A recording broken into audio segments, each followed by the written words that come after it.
मारगल्ला के पहाड़ी सिलसिले के मगरबी दामन में टेक्सला का मुकाम कम से कम 3000 साल से आबाद है।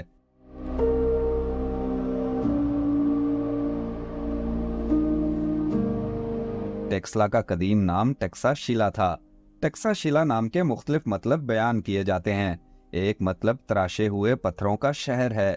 कुछ लोग इसे संस्कृत और यूनानी अल्फाज का मुरक्कब करार देते हैं, जिसका मतलब सांपों वाली पहाड़ी है। जबकि तीसरी तौजी के मुताबिक टेक्सा शिला का मतलब कटे हुए सरों का शहर है, क्योंकि यहाँ दरियाफ्तशुदा तकरीबन तमाम मुजस्समों के सर कटे हुए हैं।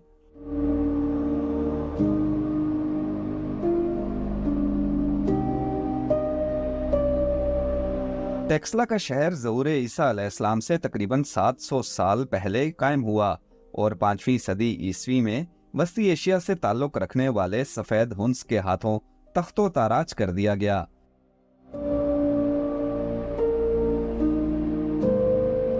टेक्सला में अशोका समेत यूनानी, कुशान और सफ़ेद हुन्स के अदवार के निशान मिलते हैं। शाहराए रेशम पर आबाद होने की वजह से यहाँ की तहजीब और कारोबारी सरगर्मियाँ भी अरूज पर थीं। यहाँ की बुद्ध मत और जैन मत समेत आतिश परस्त इबादत गाहों का दुनिया भर में शोहरा था। यूं तो टेक्सला कदीम तहजीबों के आसार से भरा पड़ा है, लेकिन पहचान पाकिस्तान के इस शो में हमारी मंजिल टेक्सला में मौजूद बुद्ध मत की कदीम इबादत गाहें धर्मा राजिका, मोड़ा मुरादू स्तूपा और दूसरा सबसे कदीम शहर सरकप है।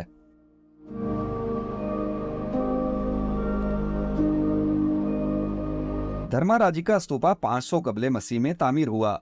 ये एक जामे कॉम्प्लेक्स है। धर्मा राजिका इबादतगाह का कुल रकबा 55 कनाल से कुछ ज्यादा है। स्तूपा की बुलंदी 40 फुट जबकि कुतर 125 फुट के लगभग है। ये नफासत से तराशे हुए पत्थरों से तामीर शुदा है और गंदारा आर्ट का मुंह बोलता शाहकार है।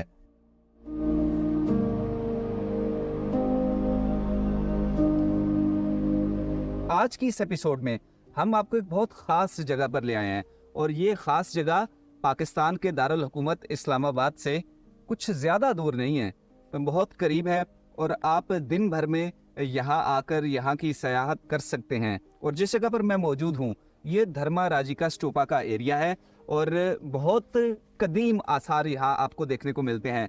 2300 साल लगभग पुरानी ये साइट है आसार कदीमा की और यहाँ पर आपको बुद्धिस्ट दौर जब अपने अरूज पर था उस वक्त के आसार अभी भी अपनी असली हालत में देखने को मिलते हैं। और आप अगर तारीखी टूरिज़्म करना चाहते हैं, तारीखी सियाहत आपको पसंद है, तो ये जगह आपके लिए बेहतरीन है। यहाँ आकर आप तारीख के झरोकों में झांक सकते हैं और आप ये देख सकते हैं कि जो पुराने कदीम अदवार थे वहाँ ज़िंदगी कैसी थी, कौन कौन से मज़ाहिब थे जो यहाँ पर आबाद थे और उनका यहाँ पर राज था। आर्कियोलॉजी डिपार्टमेंट के डिप्टी डायरेक्टर अंजुम दारा साहब हमारे साथ यहाँ पर मौजूद हैं। आप ही हमें बताएं कि ये कितनी अहम है और कितनी कदीम है। ये बेसिकली एक मोनास्टिक कॉम्प्लेक्स है जिसमें खानकाई निज़ाम है एक बुद्धिज़्म के अंदर। ये बाकायदा इसमें सेल्स बने हुए हैं, तो एक इसका राउंड जो तवाफ करने का है, फिर इंडिविजुअल सेल्स हैं, फिर इसमें मोनास्टिक कॉम्प्लेक्स है, फिर रेजिडेंशियल एरियाज़ हैं, फिर किचन है और लॉन्ड्री है। जिस तरह एक जगह पे कोई भी कम्युनिटी मतलब 1000 एक बंदा यहाँ पे रहता था तो उसकी ज़रूरियात की जो चीज़ें थी इसमें अवेलेबल थी। बाकायदा इसकी जो आबादी थी वो यहाँ से 3 किलोमीटर 4 किलोमीटर दूर सिरकप जो शहर है, ये भी एक गरीब पैटर्न का ग्रिड स्टेशन के तौर पर, जिस तरह वो एक होता है ना अर्बन प्लानिंग होती है गरीब की, उसके पैटर्न पे ये बना।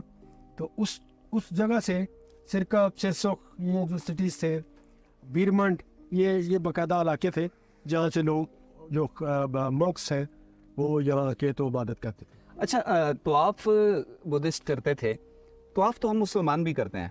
हमारे तवाफ में और उनके तवाफ में कोई फ़र्क क्या था? तवाफ तो बहुत सारे रिलीजन के अंदर, हिंदुज़म में भी तवाफ है, जैनिज़म के अंदर भी, ज़oroastrianism के अंदर भी, बुद्धिज़्म के अंदर भी। तो तवाफ मीन किसी सेक्रेट चीज़ को उसके गिर्द घूमना। तो दुनिया में जितने तवाफ होते हैं रिलीजन्स के अंदर वो क्लॉकवाइज है, क्लॉकवाइज। ठीक है। मासवाए इस्लामिक कि जो काबा का हम तवाफ करते हैं वो एंटी क्लॉकवाइज है। ठीक है। बाकी जो रिलीजन पूरी दुनिया के हैं वो क्लॉकवाइज मूवमेंट है। तो इसमें भी ये क्लॉकवाइज एक बना हुआ है।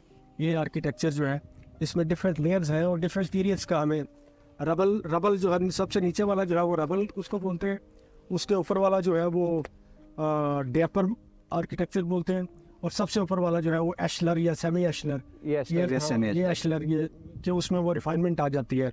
स्लैब जो है जो ब्रिक्स हैं पत्थर की बनाई हुई प्लेटें वो सीधी सीधी लेवल की आ जाती हैं। बड़ी शानदार तहजीब थी उस दौर में भी, इतनी सफाई के साथ इन्होंने ये सब देखे। आर्किटेक्चर को बिल्डिंग को मशीनरी को एक बाकायदा फाउंडेशन मजबूत बनानी पड़ती है, अब ये खड़े होते हैं तो अदरवाइज तो ये गिर जाते हैं। This were the cells, individual cells, जिसमें एक एक मॉन्क बैठ के बाकायदा ध्यान मुद्रा फॉर्म में, ऐसे जैसे हम मराकबे में हम कह सकते हैं कि जाते हैं तो वो एक मेडिटेशन लेते थे। तो यहाँ जो स्टूडेंट्स हैं वो भी आते थे जो बुद्धिज्म के स्टूडेंट्स थे, और उनके भी यहाँ पर उनकी जो एक स्टूडेंट्स आते थे, स्कॉलर्स आते थे, लेमैन कोई हमारी तरह के जो आम लोग होते थे वो भी यहाँ पे इबादत पर ही आते थे। और कुछ स्टूपा वोटे स्टूपाज है, जिस तरह मनती इनको स्टूपा कहते हैं, कि जिस तरह कोई लोग आके कुछ चीज़ मन्नत चढ़ाते हैं, जिस तरह हम दरबारों में जाके चादरें चढ़ाते हैं या कोई दे के 2-4 दे रही, तो ये एक वोटिव स्टूपा थे कि जिसमें छोटे छोटे स्टूपास के अंदर बाकायदा वो बुद्धा की फिगुरीन जो है वो फिट करते थे, वो डोनेट करते थे, गिफ्ट करते थे। तो वोटिव स्टूपा जो है वो पब्लिक की कंट्रीब्यूशन है। तो मेन जो स्टूपा है वो एम्परर ने बनाया, उसके बाद कुछ मेन स्टूपास वहाँ के जो नोबल्स और अरिस्टोक्रेट्स और गवर्नर्स होते थे छोटे, उन्होंने चीज़ें भी डोनेट की।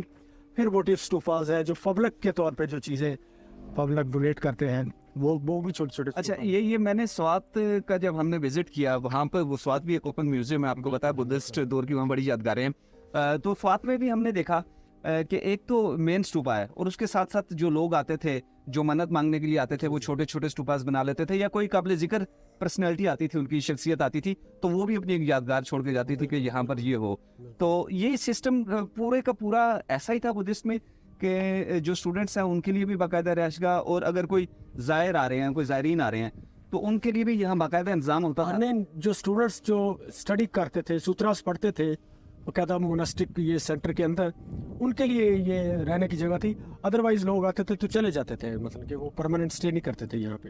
तो ये सारा एरिया जिसमें हम मौजूद हैं जी, ये कितने रकबे पर फैला हुआ है धर्माराजी का स्टूपा का जो इलाका है? ये तकरीबन कोई 6-7 एकड़ पे ये टोटल इसका जो एरिया है, परफरी है इसकी जो आता है। और ये मसीह के पूरा एक कैंपस था, जिस तरह कोई बड़ा एक सेंटर होता है।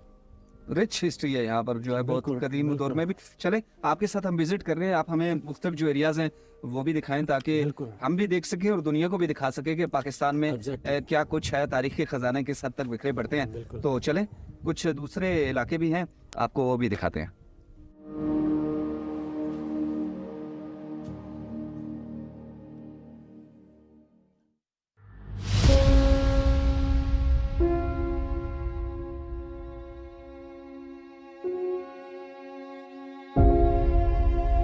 धर्माराजिका से 5 किलोमीटर के फासले पर शुमाली सिम्त में मोहड़ा मुरादू स्तूपा है।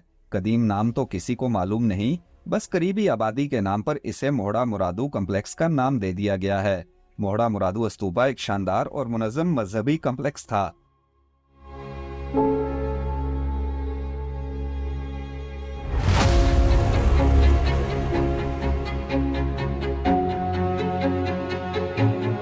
पुरस्कून मुकाम पर मौजूद बुद्ध मत की इबादतगाह में एक तरफ बुद्धा के 6 मुजस्मे और दूसरी तरफ बुलंद कामत स्तूपा मौजूद है। दरमियान में पानी का तालाब और अतराफ में बुद्ध भिक्षुओं के लिए हुजरे बनाए गए थे, जिनमें मुराकबे के लिए आने वाले बुद्ध भिक्षु क़याम किया करते थे।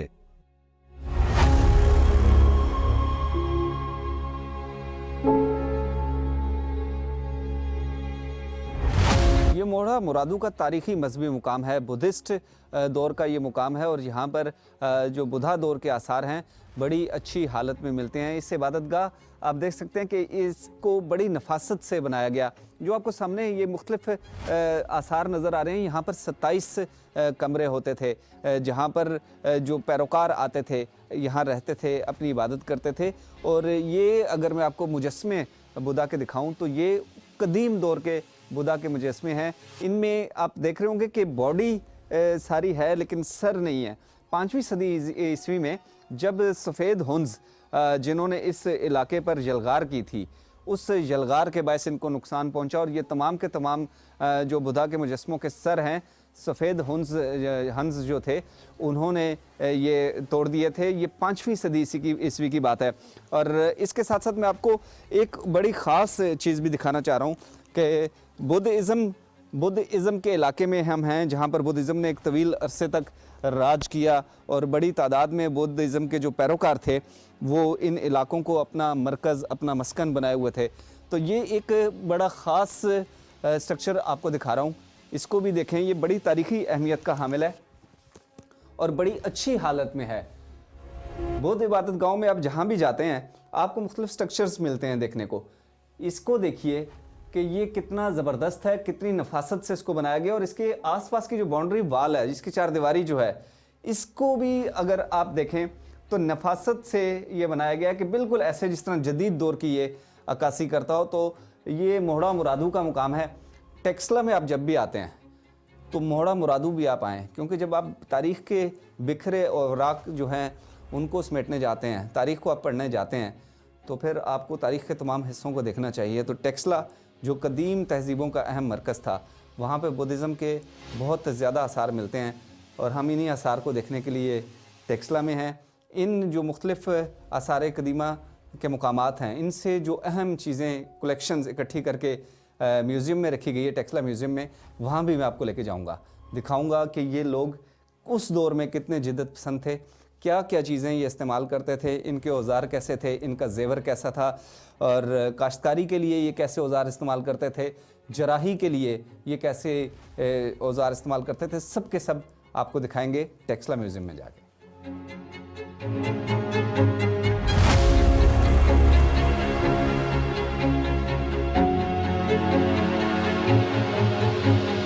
टेक्सला के अजायब घर जाने से पहले हमने रास्ते में मौजूद यहाँ के दूसरे कदीम शहर सरकप जाने का इरादा किया। ये कदीम शहर टाउन प्लानिंग का शाहकार है। सरकप की तामीर खास मंसूबाबंदी के तहत की गई थी। यहाँ हर तामीर बाकायदा नक्शे के मुताबिक थी। शहर 2 हिस्सों में तकसीम था और दरमियान से एक बड़ी शाहराह गुजरती थी। सरकप की आबादी 10,000 नफूस पर मुश्तमिल थी।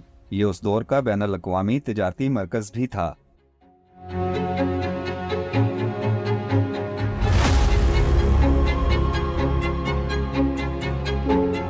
ये सिरकप का मुकाम है। सिरकप कदीम दौर में यहाँ का दूसरा बड़ा शहर था और बड़ा प्लान्ड शहर है। एक मनसूबाबंदी के तहत लगता है कि ये शहर बसाया गया था, क्योंकि जिस जगह पर अभी मैं मौजूद हूँ ये इस शहर की मेन शाहराह थी और यहाँ दाखिले के लिए इस शाहराह को इस्तेमाल किया जाता था। और इसके दोनों अतराफ, मेरे दाएं तरफ भी और मेरे बाएं तरफ भी, प्लानिंग के तहत, मनसूबाबंदी के तहत जो है वो तामीरात से बनी हुई हैं और अब तो उनके आसार हैं, लेकिन क्या खूब और क्या शानदार आसार हैं। ज़रा साहब, ये तो उस दौर में भी इतना खूबसूरत और इतनी मनसूबाबंदी के तहत ये शहर बसाया गया, इसको देखकर तो मैं तो दंग रह गया हूँ।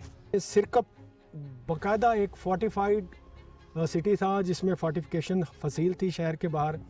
तो इसके हमें रिमेन्स मिलते हैं। ये जैन टेम्पल है। इसमें बहुत सारी चीज़ें हमें जैन टेम्पल की, बुद्धिस्ट कल्चर की, और इवन जो एंड पे जो थे ना अपोस्टल्स थे जीसस क्राइस्ट के, उनका Saint Thomas was one of the apostles of Jesus Christ, कि वो यहाँ पे 2nd सेंचुरी AD में आए, जिन्होंने हिंदुस्तान में उस वक्त सबसे पहले क्रिश्चियनिटी का बाकायदा यहाँ पे लोगों को प्रीच किया और लोगों को दर्श दिया और हज़रत ईसा अलैहिस्सलाम की तालीमात यहाँ तक पहुँचाई। बहुत सारे क्रिश्चियन जो दोस्त हैं, हमारे भाई हैं, जो कम्युनिटी है, वो यहाँ पे आके तो वहाँ उस पर सेलिब्रेट करते हैं और उस पर प्रेयर्स करते हैं अपनी। तो ये जैन टेम्पल जो है, ये भी एक, चूँकि हिंदुज़म और बुद्धिज़्म प्लस ये जैनिज़्म, ये एक पैरेलल रिलीजन थे एंशिएंट इंडिया में। तो बहुत सारी जगहों पे हमें बुद्धिस्ट और जैन टेम्पल इकट्ठे मिलते हैं, जैसे ये है। तो इसके साथ साथ बाकायदा ये कमर्शियल जो एरिया है, रेजिडेंशियल एरिया है, और लोगों के जो स्पोर्ट्स की और लोगों की इंटरटेनमेंट की अलग अलग जो स्पॉट्स हैं, ऑल हैव बीन एक्सक्वेटेड हियर, और उसके हमें रिमेन्स नज़र आते हैं। जदीद शहर था ये उस वक्त का जदीद शहर था। देखे ना, ये इसकी ये जो कम से कम इसकी 30 फुट लंबी ये चौड़ी वाइड रोड है, कि जो बिल्कुल प्लानिंग के तहत एक बनाई बिल्कुल सीधी गई, जा रही है। और इसको ग्रिड लाइन प्लानिंग कहते हैं, ग्रिड लाइन प्लानिंग, जिसमें ग्रीक सिटीज़ हैं, स्पार्टा और एथेंस की जो जिसका स्टाइल था ना ग्रीक आर्किटेक्चर का, तो उसको रेप्लिकेट किया गया है। तो ये तजारती मरकज भी था, क्योंकि सिल्क रूट के धाने पर ये है। ज़ाहिर है एक सिटी है इतना बड़ा, और उसकी कोई ना कोई कमर्शियल एक्टिविटी तो होगी ना, कोई मर्केंटाइल कल्चर उसका होगा जिससे लोग, बल्कि इसका एक गोल्ड स्मिथ की दुकान थी, जिसमें से हमें कम से कम 2-3 किलो सोना जो है ना, वो जब इसकी एक्सकेशन हुई 1920s के अंदर, तो वो उसमें से निकला, जो अभी तक उसकी टेक्सला म्यूजियम में हमारे वो जेवरात की सूरत में था। हाँ, ज्वेलरी की सूरत में। उसके बिस्कुट भी बने हुए थे लंबे लंबे रस, वो भी वो गोल्ड स्मिथ की कोई शॉप थी उस पुराने पीरियड की, सुनहरा कोई था। हाँ। तो उस दौर वहाँ से वो ज़मीन से एक्सक्वेट निकले। तो गेम्स वगैरह के लिए भी बाकायदा एरिया होता था, इबादत गाहें तो हैं। पूरी एक्टिविटी, ह्यूमन एक्टिविटी जो भी होती है, बच्चों के खेलने की जगह और बुजुर्गों के बैठने की जगह, temple, monastic complex, commercial areas, residential areas, तमाम किस्म की, जो आज हम किसी जगह पे हम कोई नया टाउन बनाते हैं, कोई छोटा गांव बनाते हैं, तो उसमें जैसे एक्टिविटी होती है, रैशगाह का बोर्ड लगा हुआ है यहाँ बस। All these were the residential areas. Main street के साथ साथ सारी। ये देखें, छोटी एक लेदर स्ट्रीट जा रही है। ओके। तो ये पूरा ग्रीक पैटर्न पे ये एक नक्शे के तहत बनी हुई तामीरात लगती है। बिल्कुल। फिर ये नहीं है कि ये एक दौर में बड़ा 3rd सेंचुरी BC में या 2nd सेंचुरी BC में, ये ग्रेजुअली फिर डेवलप होती रही हैं साइट्स, फिर इसके एडजेसेंट साइट्स बनती रही हैं। जैसे टक्सला के एडजेसेंट साइट है ये सिरसो, मोनामरादू, धर्माराजिका, बीरमन, पिपला, कलामा, ये साइट्स हैं छोटी छोटी। और इस तरह ये पूरा कैंपस था, जिसमें 3 बड़े शहर थे, पेशावर और स्वात और पुष्कलावती, जिसको हम सरसदा कहते हैं। सरसदा वाज एडमिनिस्ट्रेटिव हेडक्वार्टर ऑफ ये गंधारा सिविलाइजेशन। लेकिन जो बाद में किंग्स आए, जैसे कुशान्स आए, उन्होंने फिर बहुत सारी बिल्डिंग्स बनाई, इस दौर में भी बहुत सारी एडिशंस हुई।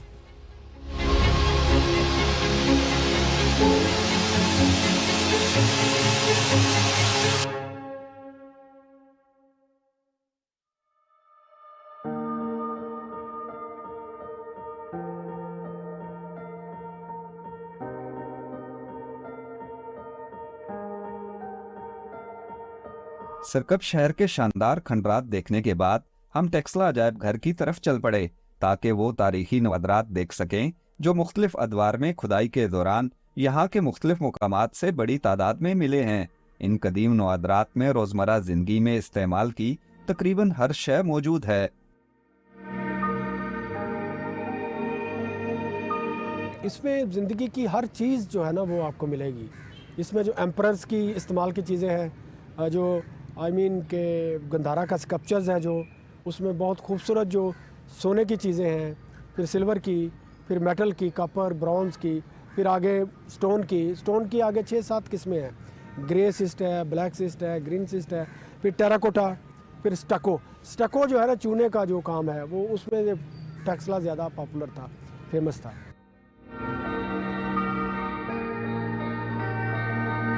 कदीम टेक्सला में इल्मी तरक्की की धूम दुनिया भर में थी। फल्कियात, हयातियात, तिब, फनून लतीफ़ा समेत तीरंदाजी और इल्म नजूम भी यहाँ पढ़ाए जाते थे।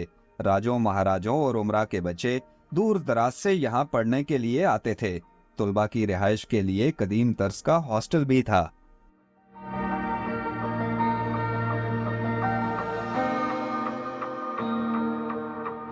आलाते जराई तो एक वन ऑफ द एस्पेक्ट, उसमें जो ऑब्जेक्ट्स हैं, आर्टिफैक्ट्स हैं, उसके अलावा जितनी भी आप चीज़ें देखते हैं, उसमें एक आर्ट, क्राफ्ट, एक सिविलाइजेशन आपको नज़र आती है।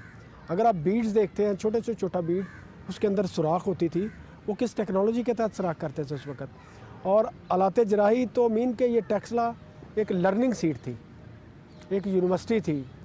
और जिस तरह जुलियान और ये बिरमन में एक गुरुकुल था, जिसमें बाकायदा साइंटिफिक सब्जेक्ट, एस्ट्रोनॉमी, एस्ट्रोलॉजी और ये बायोलॉजी, फिजियोलॉजी, एनाटॉमी, हर science, philosophy, logic, chemistry, physics और मेडिसिन, आर्ट, म्यूज़िक, ये सारे तमाम सब्जेक्ट्स जो थे ये पढ़ाए जाते थे।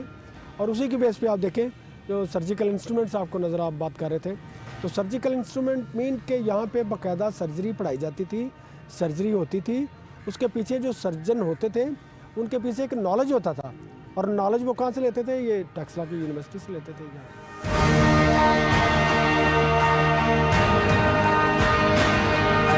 टेक्सला के मुख्तलिफ इलाकों से खुदाई के दौरान 20,000 से जायद कदीम नवादरात मिले हैं। इनमें से चंद हजार को अजायब घर में रखा गया है ताकि सयाह उन्हें देखकर कदीम तहजीब को जान सकें।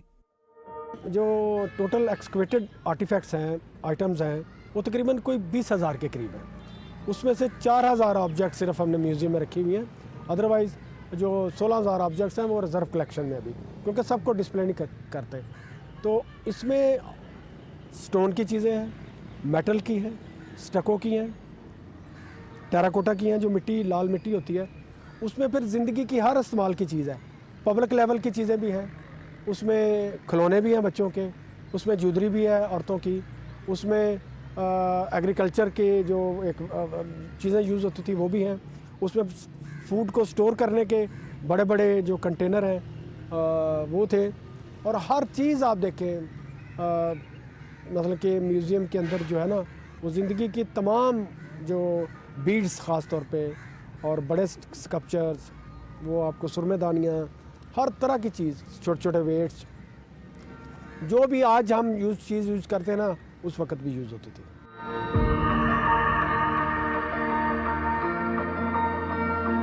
टेक्सला की शानदार तहजीब हमेशा से ही मुतासिर कुन रही है। कदीम दौर में लोग यहाँ की तरक्की देखने, मुख्तलिफ उलूम सीखने और कारोबार के लिए आते थे। आज के दौर में लोग यहाँ की शानदार तहजीब के आसार और यहाँ से निकलने वाले हजारों साल कदीम नवादरात को देखने के लिए आते हैं। म्यूज़ियम का मतलब ही एक चीज़ ऐसी है जो नॉर्मल रूटीन से हट के, अजायब घर, कि जिसमें अजीबोगरीब चीज़ें हैं। तो लोग आते हैं, इंटरेस्ट लेते हैं, गंधारा की स्टडी के मतलब पूछते हैं, गंधारा कल्चर के मतलब पूछते हैं, बुद्धिज़्म के मतलब पूछते हैं। Foreigners are having quite interested in Gandhara civilization, कि वो इस रिलीजन को, इस फिलासफी को, not religion, it's a way of philosophy basically. तो इस वे ऑफ फिलासफी को वो समझने की, पढ़ने की और उसको अपने ऊपर अप्लाई करने की वो बहुत सारी वो जो है ना वो स्ट्रगल कर रही है।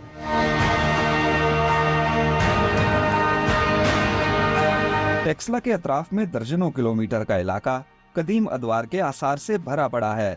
यहाँ एक से बढ़कर एक तारीखी दास्तान अजीम खंडरात की सूरत में बिखरी हुई है। तारीखी सयाहत के लिए टेक्सला बेहतरीन मुकाम है, जिसे देखने के बाद गंधारा तहजीब के अजीम शान माजी से शनासा हुआ जा सकता है।